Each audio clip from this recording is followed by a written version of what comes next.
ज्या भाजपाने अगदी पोलीस स्टेशनमध्ये गोळीबार होण्या इतपतची गुंडागर्दी वाढवली, ज्या भाजपने पत्रकार वारिशेचा मृत्यू असेल किंवा आता निखिल वागळे यांच्यावरचा हल्ला असेल इथपर्यंतची गुंडागर्दी वाढवली, त्यांच्याकडून ही भाषा शोभत नाही. मला वाटतं फडणवीस साहेबांनी थोडं अंतर्मुख होऊन विचार करण्याची गरज आहे. रामदास कदमांवरती आपण फार बोलून त्यांना महत्त्व द्यावं असं अजिबात वाटत नाही, पण एवढं नक्की इतरांना ईडी लावायची का नाही ते सोडून द्या. पण रामदास कदम बोलताना आपण नक्की डोळ्याला झेंडूबाम लावत चला, बरं असतं. 50 कोटी घेतलेले आहेत तर मी त्यांच्या घरी भांडे घासेल किंवा त्यांनी तरी माझ्या घरी नाही, जाऊ दे आता. त्या भांडे घासण्यावर काय त्यांना भांडे घासण्याची हौस आली आहे. सारखे ते भांडे घासण्यावरती फार उतरलेले असतात. मला वाटते प्रत्येक माणसाला आपली पात्रता इतक्या चटकन कशी काय कळते, कठीण आहे बाबा. आपल्याकडे आरक्षण देण्याची जी तरतूद आहे ती घटनेच्या 3ऱ्या प्रकरणात मूलभूत हक्कामध्ये कलम 16(4) मध्ये आहे आणि मूलभूत हक्कांच्या संबंधाने कधीही कायदा करायचा असेल तर त्यासाठी अतिविशेष दुरुस्ती अर्थात कलम 368 क नुसार वर 272 निम्म्यापेक्षा अधिक खासदार आणि राज्यसभेतही तेवढेच निम्म्यापेक्षा जास्तची अशी दुरुस्ती अपेक्षित असते. अर्थातच मूलभूत हक्काशी संबंधित कुठल्याही कलमात दुरुस्ती करायची असेल तर तो अधिकार सर्वस्वी संसदेला आहे. हे अगदीच खरं आहे.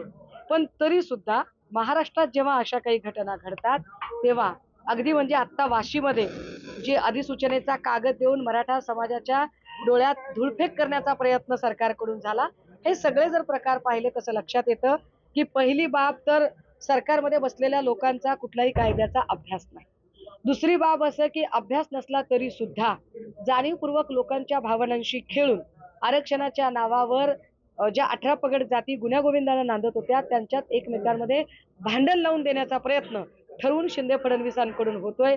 आणि तिसरी बाब अशी की या लोकांकडे विकासाचे किंवा लोकाभिमुख असे कुठलेच मुद्दे नाहीत, त्यामुळे लोकांना आपापसात झुंजवत ठेवणं ही यांची मजबुरी आहे. मी सध्या मुक्त संवादाच्या माध्यमातून अहमदनगरमध्ये जे बोलते ते विशेषतः कांदा उत्पादक शेतकरी, त्यानंतर त्याला शेतीपूरक उद्योग असणारा दूध विक्रेता, हे प्रश्न मला महत्त्वाचे वाटतात. आणि त्यातही जागांवरचे जे अतिक्रमण आहे, जे ताबेदारीचे जे प्रकरणं चालू आहेत यावर लोक प्रचंड त्रस्त आहेत. या संबंधानेही मी बोलत आहे.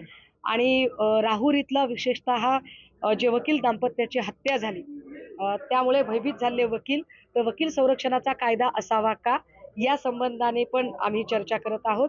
आणि याचाच भाग म्हणून आज 2:30 ते 3:30च्या वेळेमध्ये मी बार काउन्सिलमध्ये बार असोसिएशनला सर्व वकिलांशी चर्चा करणार आहे, मुक्त संवाद करणार आहे. आपल्यालाही मी तिथे येण्याचं निमंत्रण देतो.